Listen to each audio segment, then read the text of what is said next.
Hello दोस्तों, नमस्ते। मैं सुरेश कुमार बोल रहा हूँ। आप कैसे हैं? उम्मीद करता हूँ कि आप बहुत अच्छे होंगे। इतिहास विषय जो कक्षा 6 है, उसका अध्याय नंबर 2 है, जिसका नाम है आरंभिक मानव की खोज। इस अध्याय में हम आरंभिक मानव की किस प्रकार खोज हुई और उस खोज का जो भी प्रोसेस है, वो सारा का सारा इस चैप्टर में, जितना इस अध्याय में दिया गया है, वो हम जानेंगे। उम्मीद करता हूँ कि क्लास आपको पसंद आएगी और आप इस क्लास के अंत तक जुड़े रहेंगे, तो आपके जितने भी डाउट है वो मैं सारे के सारे ख़त्म कर दूँगा। आप यदि कक्षा 6 में हैं या फिर आप कोई कॉम्पिटिटिव एग्ज़ाम के उद्देश्य से इसको पढ़ रहे हैं, तो मैं अपनी पूरी की पूरी एकदम सटीक एक्सप्लेनेशन के साथ इस अध्याय को आपका पूर्ण कराऊँगा। धन्यवाद। इस अध्याय में देखिए, ये कह रहा कि एक आरंभिक मानव की किस प्रकार खोज होती है। ये सबसे पहले है कि तुषार की रेल यात्रा। तुषार अपने एक रिश्तेदार की शादी में दिल्ली से चेन्नई जा रहा था। रेल में उसे खिड़की वाली सीट मिल गई, जहां से वह बाहर का नज़ारा देखने में मग्न हो गया। तेज दौड़ती गाड़ी से उसने देखा कि पेड़ पौधों, घर, खेत खलियान बड़ी तेजी से पीछे की ओर छूटते चले जा रहे थे।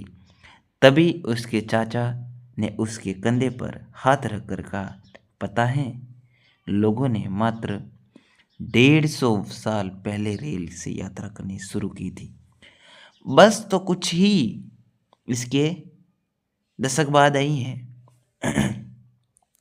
तुषार सोचने लगा कि जब लोगों के पास आने जाने के लिए तेज रफ्तार वाली सवारियां नहीं थी, तो क्या वे यात्रा नहीं करते थे? क्या वे अपनी सारी जिंदगी एक जगह पर बिता दिया करते थे? नहीं, ऐसी बात नहीं थी। अब क्या है कि एक तुषार नाम का लड़का है, उसने रेल देखी, तो उसके दादाजी ने कहा कि ये तो सिर्फ मात्र 150 साल पहले आई है। फिर उसके मन में एक सवाल आया कि क्या जब ये रेल नहीं थी, बस नहीं थी, तो उस समय वो लोग कैसे रहते थे या किस प्रकार यात्रा करते थे, या यात्रा करते भी नहीं थे? तमाम जो क्वेश्चन थे, वो उस तुषार के दिमाग में आ रहे थे। और उस क्वेश्चन के आंसर तुषार किस प्रकार खोजता है, चलिए। आरंभिक मानव आखिर वे इधर उधर क्यों घूमते थे? क्या रीज़न था कि जो आरंभिक ह्यूमन था, वो अलग अलग या इधर उधर जहाँ पर भी वो घूमता था, क्यों घूमता था, क्या कारण था?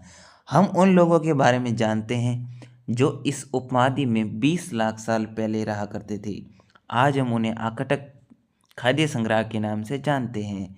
भोजन का इंतजाम करने की विधि के आधार पर उन्हें इस नाम से पुकारा जाता है। आमतौर पर खाने के लिए वे जंगली जानवरों का शिकार करते थे, मछलियाँ, चिड़िया पकड़ते थे, फल, दाने या फिर अंडे इकट्ठा किया करते थे। हमारे उपमहाद्वीप जैसे गर्म देशों में पेड़ पौधों की अनगिनत प्रजातियाँ मिलती हैं, इसलिए पेड़ पौधों से मिलने वाले खाद्य पदार्थ भोजन के अत्यंत महत्वपूर्ण स्रोत थे।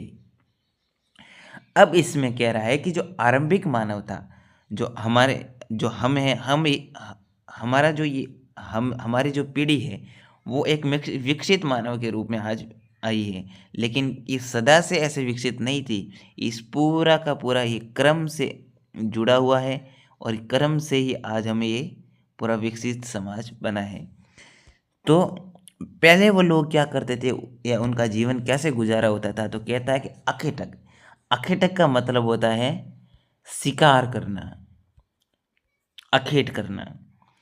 या ये क्या करते थे कि भोजन होता है उसका इंतजाम करते थे, या फिर जो फल मूल जितने भी पौधे हैं, पत्तियां हैं, अंडे इकट्ठा करके ये अपना गुजारा करते थे, और इसी सिर्फ एक खाने की तलाश में ही इधर उधर घूमते रहते थे। इनका प्राथमिक उद्देश्य यही होता था कि बस अपना पेट भर ले और खाने के लिए ये इधर उधर घूमे। लेकिन ये सब कर पाना बिल्कुल आसान नहीं था। लेकिन कह रहा कि ये इधर उधर घूमकर ये सब शिकार कर पाना आसान नहीं था। ऐसे कई जानवर हैं जो हमसे ज़्यादा तेज भाग सकते हैं। बहुत से जानवर हमसे ज़्यादा ताकतवर भी थे। जानवरों के शिकार और चिड़िया मछलियाँ पकड़ने के लिए बड़ा सतर्क जागरूक तेज होना पड़ता है। बिल्कुल, ये कह रहा है कि भाई ये हम कह रहे हैं कि शिकार करके वो ऐसा करते थे, शिकार से अपना जीवन गुजारते थे, लेकिन ये कहना बहुत मुश्किल है, क्योंकि भाई शिकार करना भी बहुत रिस्की काम होता है। जब जागरूकता नहीं रखी जाए और सतर्क नहीं रहा जाए, तो उसके ऊपर शिकार भी कर देता है जानवर, और कई बार तो जानवर उस व्यक्ति शिकारी को भी खा जाता है। तो इसमें ये कहना आसान है लेकिन करना बहुत ही मुश्किल है। पेड़ पौधों से खाना जुटाने के लिए ये जानना ज़रूरी होता है कि कौन से पेड़ पौधे खाने योग्य होते हैं। अब आज तो हम पता लगा लेते हैं, आज हमें पता ही है कि ये फल खाने योग्य है, ये हमारे लिए खाने योग्य नहीं है। लेकिन उस समय तो इतना विज्ञान भी नहीं था, इतनी तकनीक नहीं थी, तो उन लोगों के लिए ये पता लगाना ही मुश्किल था कि ये पेड़ खाने योग्य है कि नहीं है। मान लीजिए आप जंगल में उस समय के आप आदमी आप अपने को लीजिए, और आप इस जंगल में गए और एक आपको आम का पेड़ दिखा। अब आज तो आपको पता है कि ये आम खाने का है, और उस समय तो आपको पता ही नहीं था कि ये ऐसा कैसा पेड़ है, और इस फल को खाए या नहीं खाए, यदि खाए तो क्या नुकसान हो सकता है, क्योंकि उस समय तो उनको जानकारी नहीं थी ना। तो ये ऐसी सिचुएशन इनके साथ घटित होती थी। कौन से पेड़ पौधे खाने योग्य होते हैं? कई तरह के पौधे विषैले भी होते हैं, साथ ही फलों को पकने के समय की जानकारी भी जो होती। या फिर आपको आम का पेड़ दिखा, और अभी वो पूरे पूरे मतलब जितना उसका पकने का प्रोसेस होता है वो बाकी है और कच्चा ही है, और आप उस कच्चे को ही चबा गए, तो आपके दिमाग में थॉट बैठ जाएगा कि ये फल तो, क्योंकि जो आम जब कच्चा होता है तो वो खट्टा होता है, तो आपके दिमाग में ये बैठ जाएगा ये पेड़ तो खट्टे फल देता है, जबकि आपको ये पता ही नहीं है कि ये तो खट्टे के प्रोसेस के बाद मीठा होता है। तो ये सारा का सारा उनके दिमाग में क्वेश्चन आते रहे हैं। ऐसे समुदाय में रहने वाले बच्चों के ज्ञान और गुणों का वर्णन करो। क्या तुमसे ऐसे गुण और ज्ञान है? आर्किटेक्ट खाद्य संग्रह समुदाय के लोगों के एक जगह से दूसरी जगह पर घूमते रहने के पीछे कम से कम 4 कारण होते हैं। जो आर्किटेक्ट या शिकारी समुदाय के लोग हैं, वो एक दूसरे या इस स्थान से उस स्थान क्यों घूमते थे, उनके मुख्यतः 4 कारण हैं। कौन कौन से कारण हैं? पहला कारण तो ये है कि अगर वे एक ही जगह पर ज़्यादा दिनों तक रहेंगे तो आसपास के पौधे, फलों, जानवरों को खाकर समाप्त कर देते हैं। इसलिए भोजन की तलाश में इन्हें दूसरी जगह पर जाना पड़ता है। अब कह रहा है कि जो आर्किटेक्ट, अब आप ही देख लो, हम जिस स्थान पर रह रहे हैं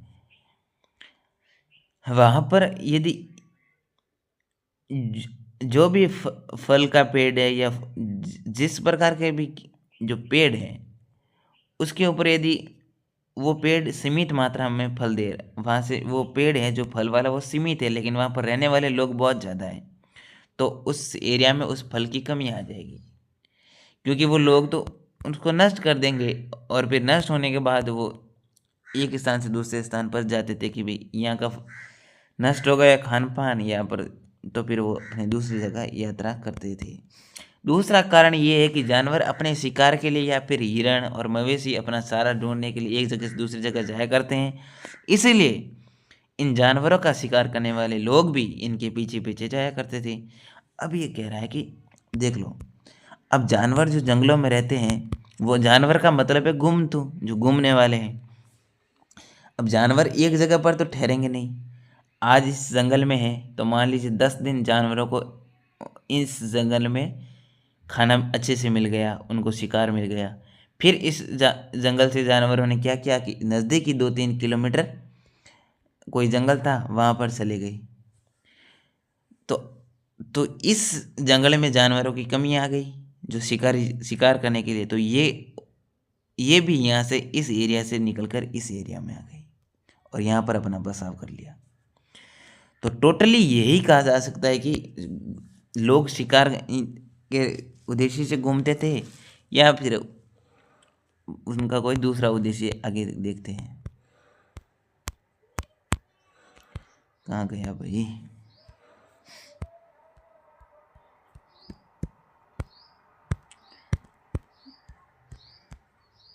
तीसरा कारण क्या है देखते हैं। तीसरा कारण ये है कि पेड़ों और पौधों में फल फूल अलग अलग मौसम में आते हैं, इसलिए लोग उनकी तलाश में उपयुक्त मौसम के अनुसार अन्य इलाकों में घूमते होंगे।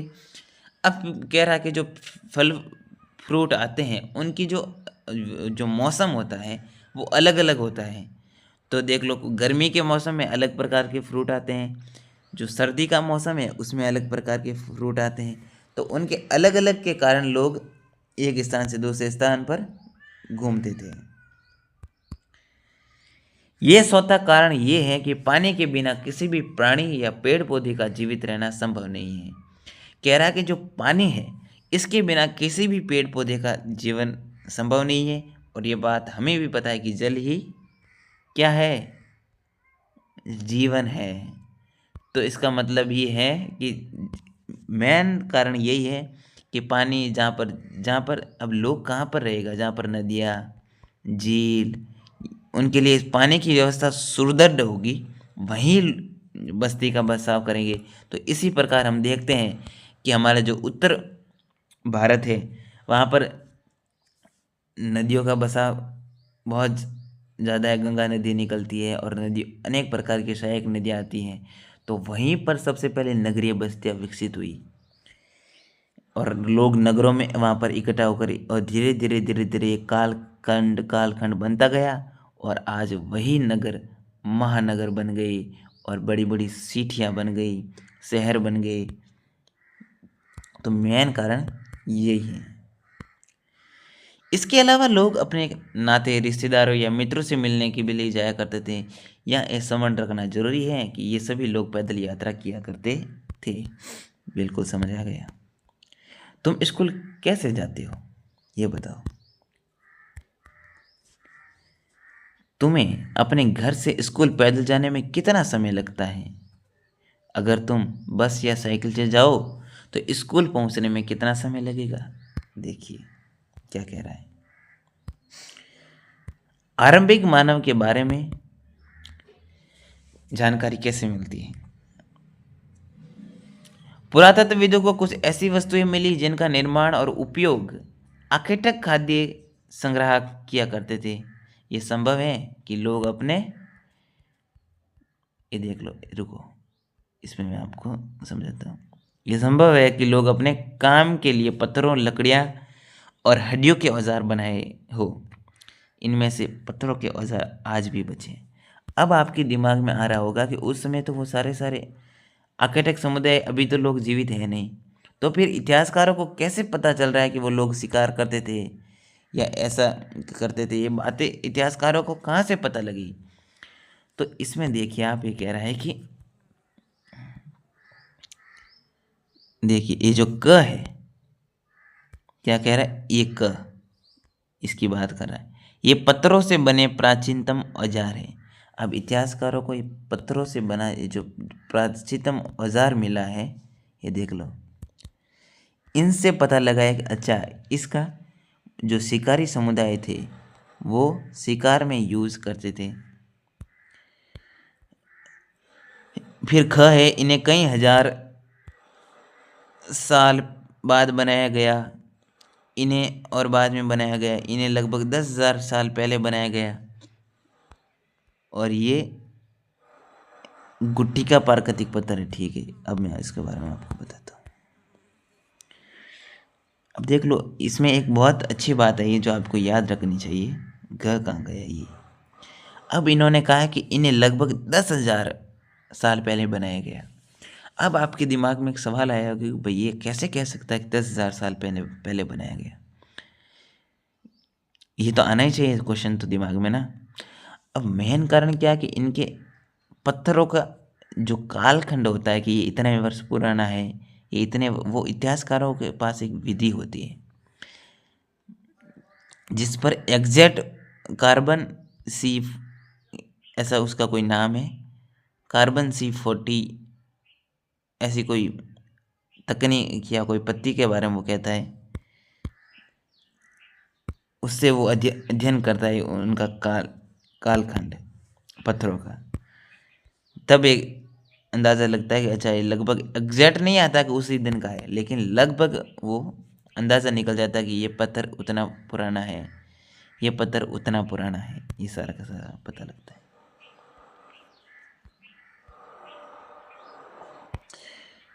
यहाँ पत्थरों के औजार कुछ उपयोग बताए गए हैं कि ऐसे कामों की एक सूची बनाओ जिनसे औजार काम आते हैं। ठीक है, ये तो इम्पोर्टेंट नहीं है।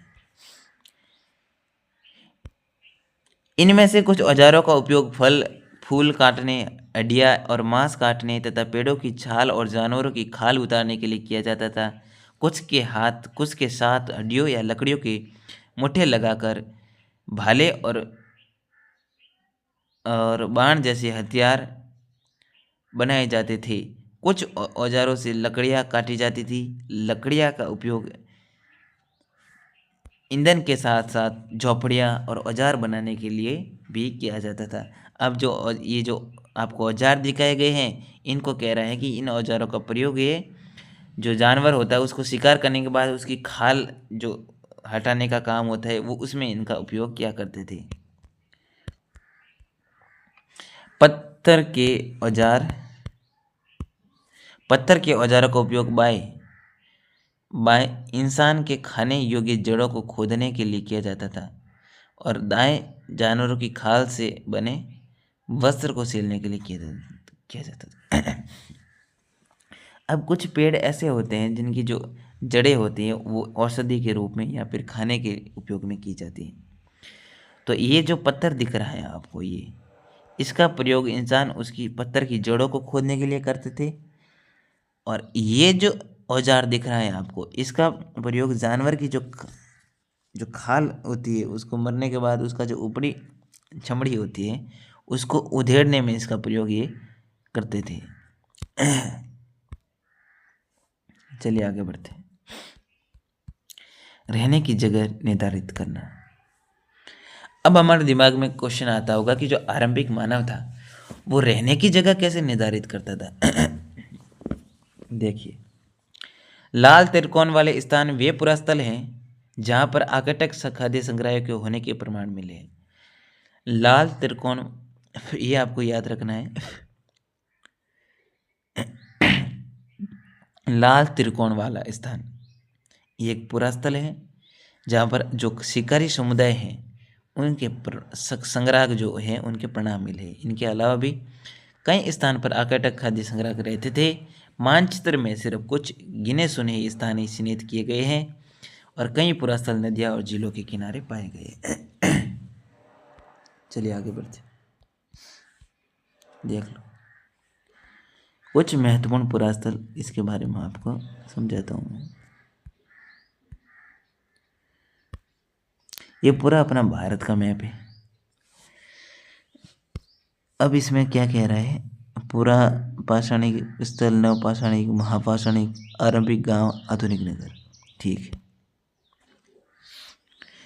अब इसमें देख लो, ये बुर्जुम है, ये मेहरगढ़ है पाकिस्तान में।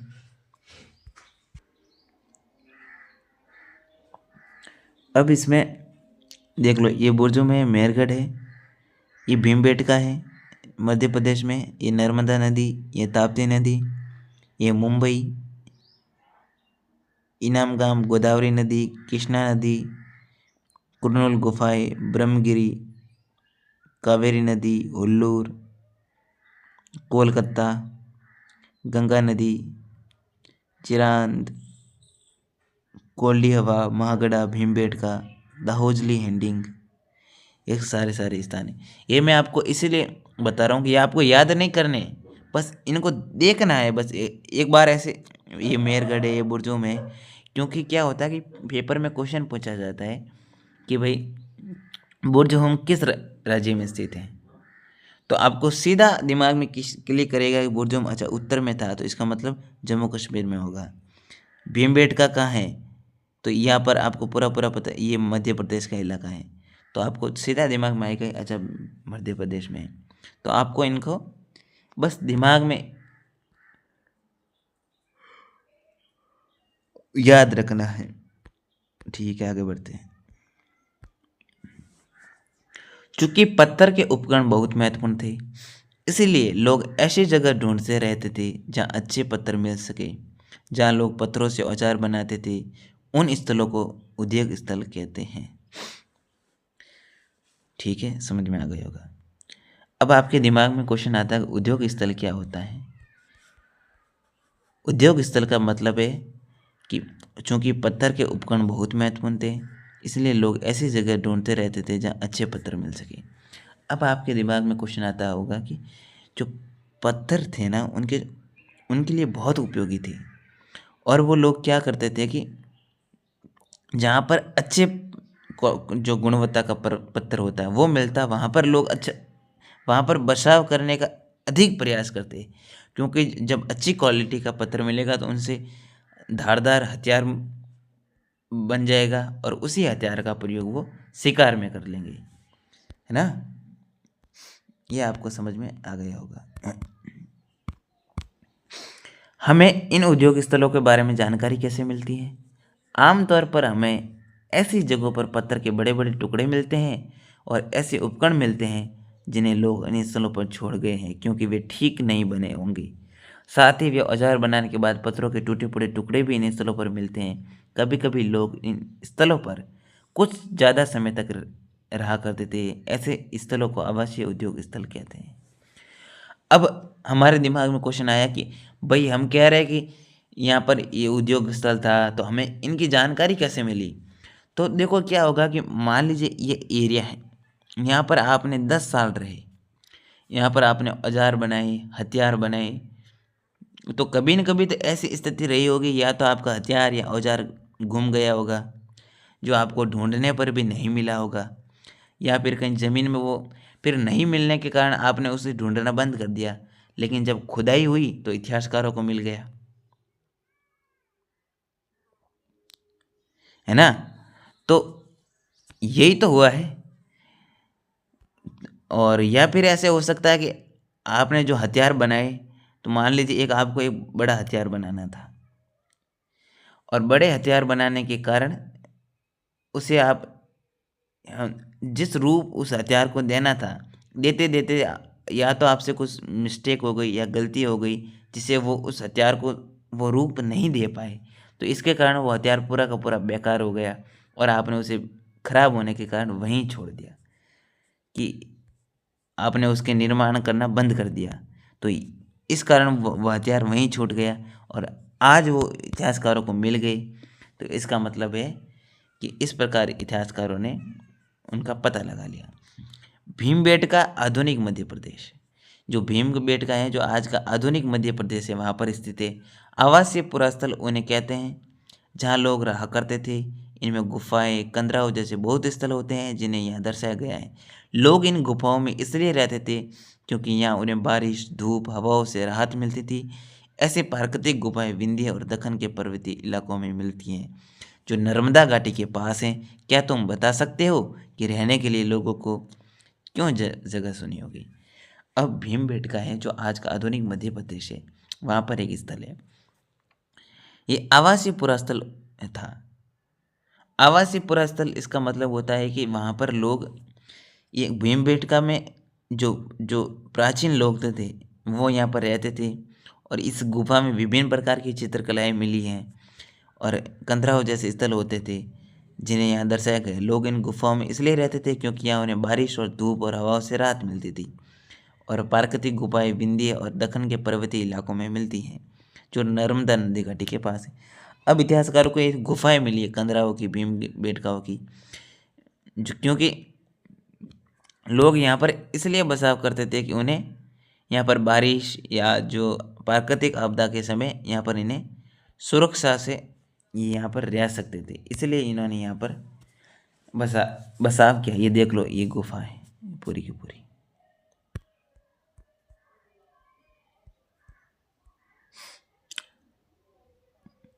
पुरास्थल, पुरास्थल उस स्थान को कहते हैं जहाँ औजार, बर्तन और इमारतों जैसी वस्तुओं के अवशेष मिलते हैं। ऐसी वस्तुओं का निर्माण लोगों ने अपने काम के लिए किया था और बाद में वे उन्हें वहीं छोड़ गए। ये ज़मीन के ऊपर अंदर कभी कभी समुद्र और नदी के तल में भी पाए जाते हैं। इन पुरास्थलों के बारे में आपको अगले अध्याय में बताया जाएगा। पुरास्थल का क्या मतलब होता है? पुरास्थल एक इस स्थान होता है जहाँ पर लोग रहे या 10 वर्ष 20 वर्ष वहाँ पर अपना बसाव किया और वहाँ पर औजार बनाए। अपनी जीविका जीवन जीने के लिए उन्होंने वहाँ पर फेल जो क्या पेड़ पौधे हैं शिकार है वो किया, और वहाँ पर जो निर्माण कार्य हुआ उन्होंने हथियार बनाए और वो सारी की सारी हथियार वगैरह वहीं पर छोड़ दी गई या फिर वहीं पर रही, और जो चित्रकला थी वो सारी की सारी वहीं पर मौजूद रही, और बाद में भी उन्हें वहीं छोड़ गए या फिर ज़मीन के ऊपर या अंदर कभी कभी वहीं पर उन्हें उन्हें फेंक दिया गया।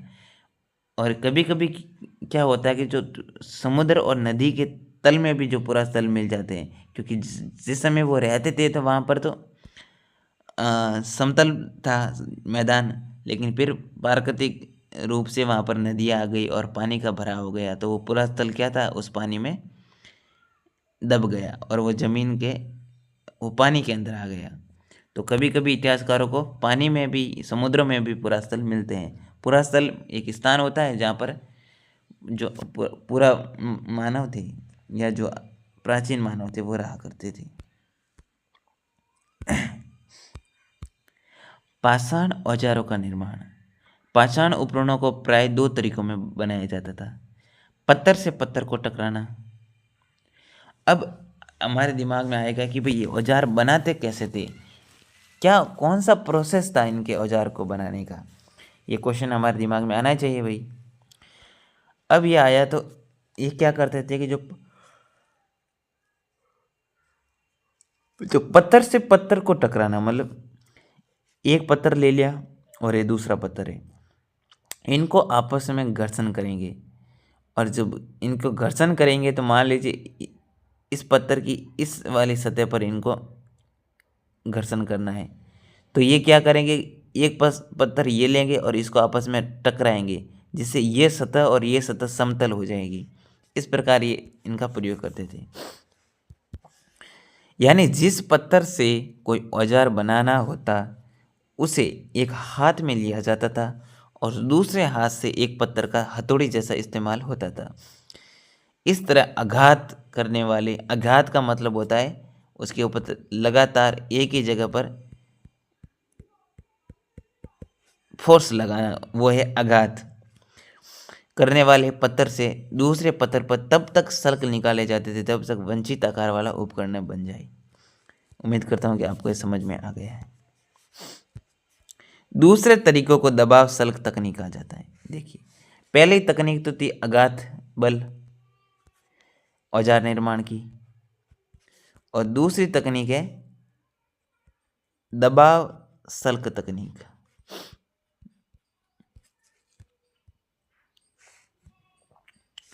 दबाव सल्क तकनीक है, इसमें क्रोड को एक स्थिर सतह पर टिकाया जाता है और इस क्रोड पर हड्डी या पत्थर रखकर उस पर हथौड़ी नुमा पत्थर से सल्क निकाले जाते हैं जिससे वांछित उपकरण बन जाए।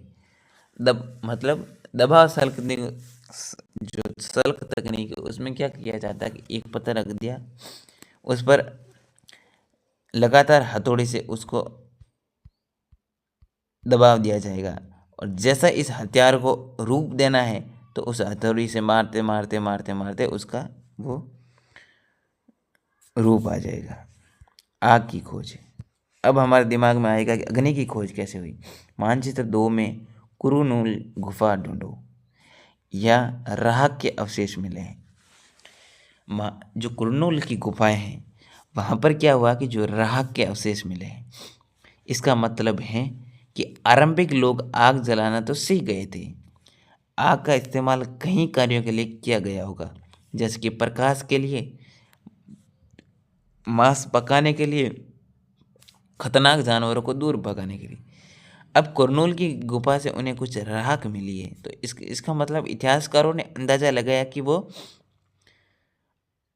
आग जलाना तो सीख गए थे, लेकिन अब आग का प्रयोग कहाँ करते थे या तो फिर वो प्रकाश रात को अंधेरे में शिकार करते थे, तो जो आग से उनको वो प्रकाश में सहायता मिलती थी, या फिर मांस पकाने के लिए आग का इस्तेमाल करते थे, या फिर जानवरों को दूर भगाने के लिए करते थे।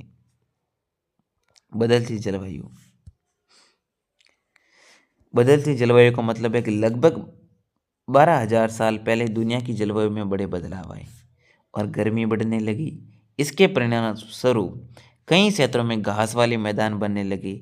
इससे हिरण, बारहसिंगा, भेड़, बकरी, गाय जैसे उन जानवरों की संख्या बढ़ी जो घास खाकर जिंदा रह सकते हैं। अब क्या होता है कि जो क्लाइमेट था उसमें चेंज आया। उस चेंजेस के कारण क्या हुआ कि कई क्षेत्रों में घास वाले मैदान बनने लगे और जो घास खाने वाले जीव थे, भेड़, बकरी, गाय, भैंस, जो घास पर निर्भर थे, उनकी संख्या बढ़ी। जो लोग जानवरों का शिकार करते थे वे भी इनके पीछे आए और इनके खाने पीने की आदतों और प्रजनन के समय की जानकारी हासिल करने लगे। अब जो समुदाय था जो शिकार पर निर्भर था, अंडे, मांस और जो भी पेड़ से फल फ्रूट, जो कंदमूल इकट्ठे करके रहने वाला मानव था, उसने क्या किया कि इस जानवरों की प्रजनन, इनका खान पान, इनकी देख रेख में आए और उन्होंने इसको पालना शुरू कर दिया। हो सकता है कि तब लोग इन जानवरों को पकड़कर अपनी अपनी ज़रूरत के अनुसार पालने की बात सोचने लगे। साथ ही इस काल में मछली भी भोजन का महत्वपूर्ण स्रोत बन गई। इसी दौरान उपमहाद्वीप के भिन्न भिन्न इलाकों में गेहूँ, जौ और धान जैसे अनाज प्राकृतिक रूप से उगने लगे और शायद महिला, पुरुष और बच्चों ने इन अनाजों को भोजन के लिए बटोरना शुरू कर दिया। ठीक है। नाम और तिथियाँ।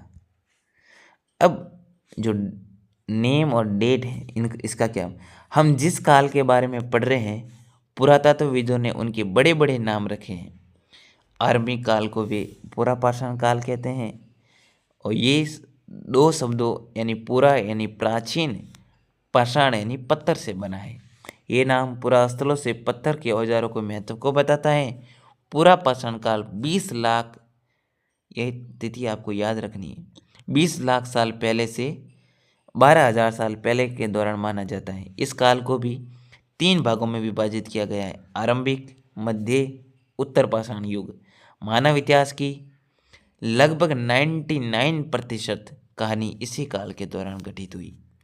जिस काल में हमें पर्यावरणीय बदलाव मिलते हैं उसे मेसोलिथ यानी मध्य पाषाण युग कहते हैं। इसका समय लगभग 12,000 से लेकर 10,000 साल पहले तक माना गया है। इस काल के पाषाण औजार आमतौर पर बहुत छोटे होते हैं। इन्हें माइक्रोक्लोलिथ यानी लघु पाषाण कहा जाता है। प्राय इन औजारों में हड्डियाँ या लकड़ियों के जो मुट्ठे लगी हंसियाँ, आरी जैसी जैसी जैसे औजार मिलते थे। साथ साथ पुरापाषाण युग वाले औजार भी इस दौरान बनाए जाते। अब ये आपको अपने दिमाग में एक क्वेश्चन आता है कि पुरापाषाण, आरंभिक, ये सारे के सारे जो शब्द हैं इनके बारे में आपको जानना बहुत ज़रूरी है, क्योंकि यही शब्द बहुत इम्पोर्टेंट है। अब आपको मैं ध्यान से समझाऊंगा कि पुरातत्वविद है ना, उन्होंने बड़े बड़े नाम रखे। आरंभिक जो काल था, जो आरंभ हुआ सबसे पहले, उसको उन्होंने क्या कहा कि ये पूरा पाषाण काल है। आरंभिक काल को इतिहासकारों ने पूरा पाषाण का, और ये पूरा पाषाण बच्चों शब्द है, ये पूरा यानी इसका प्राचीन, पाषाण यानी पत्थर, पूरा का मतलब प्राचीन, पाषाण यानी पत्थर से बना है। ये नाम पुरा स्थलों से प्राप्त पत्थर के औजारों के महत्व को बताता है। ये जो पूरा पाषाण पत्थर, इसमें जो शब्द आ रहा है, ये जो नाम हमें बता रहा है कि ये पत्थर के औजारों का महत्व, ये नाम बता रहा है कि इस समय का जो काल था उन लोगों के लिए पत्थर ही सबसे महत्वपूर्ण था और वही उनके डेली रूटीन में सबसे अधिक काम में लिया जाता था। उन्हीं से हथियार बनाए जाते थे, उन्हीं से लोग अपना जीविका उपार्जन के लिए जो जो भेड़ नहीं, भेड़ बकरी तो नहीं, वो शिकार करते थे, उनको उनकी जो खाल होती थी, उनको उस पत्थर से जो खाल उधेड़ने में उसका प्रयोग करते थे। पूरा पाषाण काल 20 लाख साल पहले से 12,000 साल पहले के दौरान माना जाता है। जो पूरा पाषाण काल है उसका समय आपको याद रखना है, 20 लाख साल से लगाकर 12,000 साल के दौरान माना जाता है। इस काल को भी 3 भागों में विभाजित किया गया है। अब इस पूरा पाषाण काल है ना, इसको भी इतिहासकारों ने 3 भागों में बांटा है। एक तो आरंभिक पूरा पाषाण, एक मध्य पूरा पाषाण और एक उत्तर पूरा पाषाण। और मानव इतिहास की लगभग 99% घटनाएं इसी काल में घटित हुई। पूरा ये जो पाषाण काल था इसी में घटित हुई। अब आपको समझ में आ गया होगा कि जो पूरा पाषाण का मतलब है, पूरा का मतलब है प्राचीन और पाषाण का मतलब है पत्थर। और इसका काल है 20 लाख साल से लगाकर 12,000 साल पहले। और इस काल को इतिहासकारों ने 3 भागों में बांटा, एक आरंभिक पूरा पाषाण, मध्य पूरा पाषाण और उत्तर पूरा पाषाण। और लगभग मानव इतिहास की 99% घटनाएं इसी काल में घटित हुई। जिस काल में हमें पर्यावरणीय बदलाव मिलते हैं और उसके बाद में हमें एक पर्यावरणीय बदलाव मिला, उसे मेसोलिथ यानी मध्य पाषाण कहा गया। अब पूरा पाषाण का मतलब समझ में आ गया। अब इतिहासकारों को पर्यावरण में क्लाइमेट में उन्हें चेंज मिला, और जिस प्रकार क्लाइमेट में चेंज मिला तो उन्हें वो लोग शिकारों से हटकर किस पर आ गए, भेड़ बकरी गाय भैंस उन पर आ गए और उनके अध्ययन करने लगे, उनके जो प्रजनन प्रक्रिया थी वो जानने लगे। और फिर धीरे धीरे वो क्या क्या मध्य पाषाण युग में उन्होंने अपना बसाव कर लिया। और इसका समय लगभग 12,000 साल पहले से लेकर 10,000 साल पहले तक माना गया है। इस काल के पाषाण औजार आमतौर पर बहुत छोटे होते। अब मध्य पाषाण का जो कालखंड क्या है वो याद रखना है, 12,000 साल से लेकर 10,000 साल तक इसका कालखंड है। और इस काल के पाषाण औजार आमतौर पर बहुत छोटे होते थे। इस काल के जो पत्थर के औजार थे वो अपेक्षाकृत पूरा पाषाण के छोटे होते थे। इन्हें माइक्रोलिथ यानी लघु पाषाण कहा जाता है। प्राय इन औजारों में हड्डियां या लकड़ियों के जो मुट्ठे लगी हंसिया आरी जैसे औजार मिलते थे।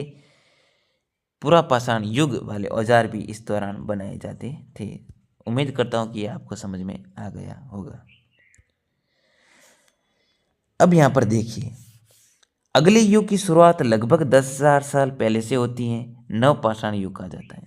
अब मध्य पाषाण आपको समझ में आ गया, पूरा पाषाण आपको समझ में आ गया। अब अगले युग की शुरुआत लगभग 10,000 साल पहले से होती है, जिसे इन्होंने नव पाषाण युग कहा। अगले अध्याय में तुम नव पाषाण युग के बारे में पढ़ोगे। नव पाषाण युग का क्या मतलब होता है ये समझिए। हमने कुछ स्थानों के नाम दिए हैं, अगले अध्याय में हमें इनके नाम मिलेंगे। अक्सर हम पुराने स्थानों के लिए इन नामों का प्रयोग करते हैं जो आज प्रचलित हैं, क्योंकि हमें ज्ञात नहीं कि उस काल में इनके क्या नाम रहे होंगे। ठीक है, अब आगे देखिए। साथ ही वे ये भी सीखने लगे कि अनाज कहाँ उगते थे और कब कब पककर तैयार होते थे। ऐसा करते करते लोगों ने इन अनाजों को खुद पैदा करना सीख लिया होगा। अब चित्रकला इनसे सियाल चित्रकला इनसे हमें क्या पता चलता है इसके बारे में। जिन गुफाओं में लोग रहते थे उनमें से कुछ की दीवारों पर चित्र मिले हैं, और इनमें से कुछ सुंदर उदाहरण मध्य प्रदेश, दक्षिणी उत्तर प्रदेश की गुफाओं से मिले हैं। इसमें जंगली जानवरों की बड़ी कुशलता से सजीव चित्रण किया गया है। जो एक गुफाएं मिली है, भीमबेटका की गुफा, इन गुफाओं में हमें कुछ चित्र मिले हैं, और इन चित्रों को देखकर इतिहासकारों ने अंदाजा लगाया कि इस चित्र के बारे में बताओ।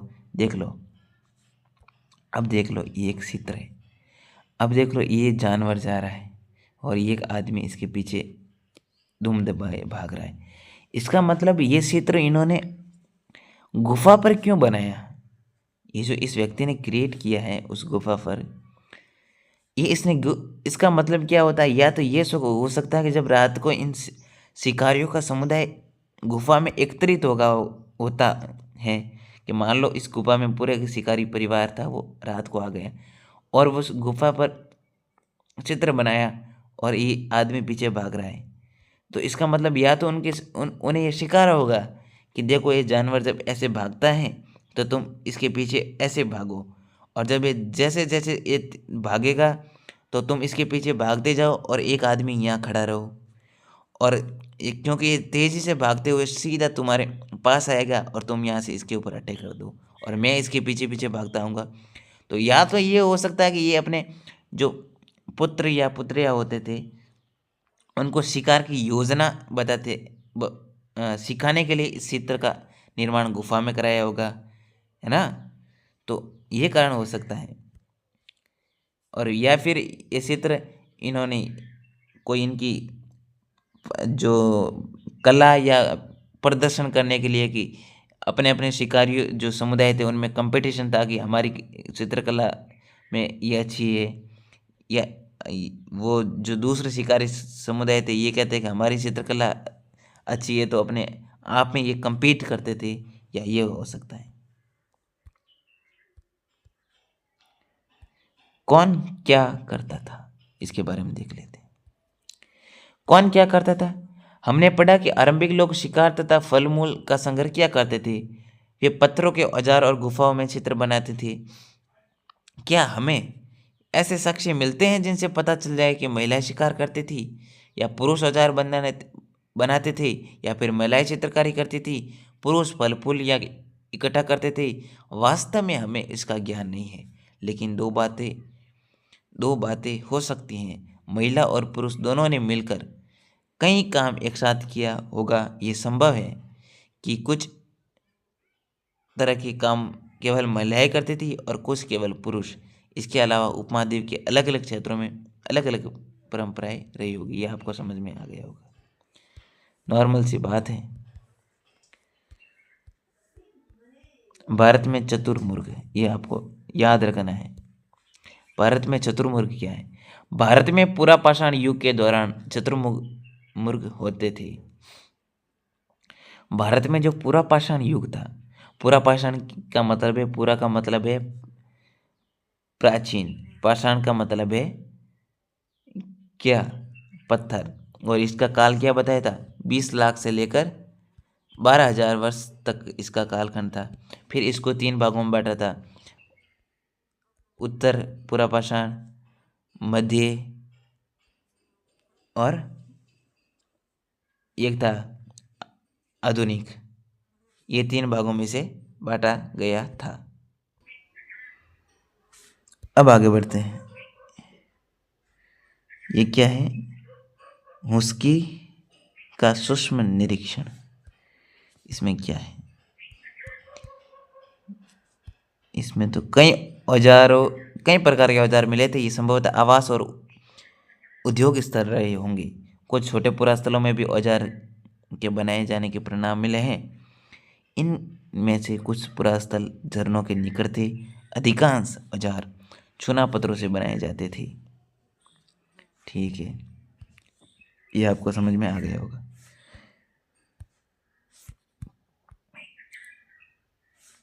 ये आपको अपने एटलस में फ्रांस को ढूंढो। ये चित्र फ्रांस की एक गुफा का है। इस पुरास्थल की खोज लगभग 100 साल पहले 4 स्कॉली छात्रों ने की थी।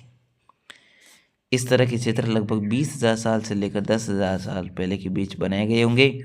इनमें कई जानवरों के चित्र, इनमें जंगली घोड़े, गाय, भैंस, रेनडियर, बारसिंगा, सूअरों को गहरे चमकीले रंगों से चित्रित किया गया है।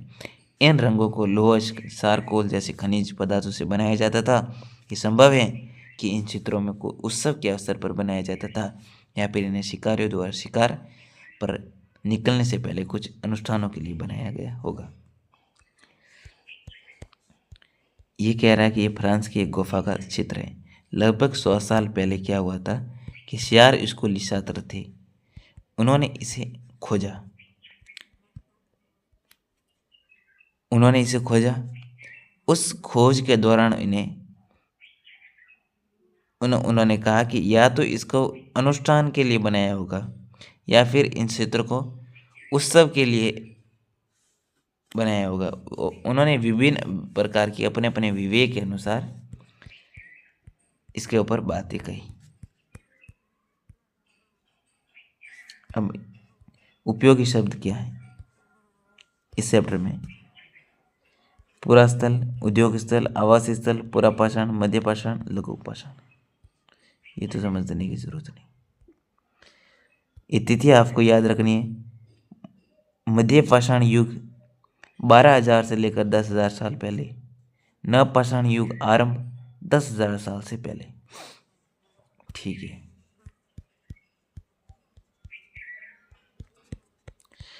तो धन्यवाद आप सभी का कि आपने अंतिम रूप से यहाँ तक जुड़े रहे, और उम्मीद करता हूँ कि मैंने जो इसका एक्सप्लेन किया है वो आपको समझ में आया होगा। और यदि आपको मेरा ये पूरा एक्सप्लेनेशन अच्छा लगा हो तो चैनल को लाइक करिए, सब्सक्राइबर करिए, और आपका शुक्रिया दिल से। Thank you.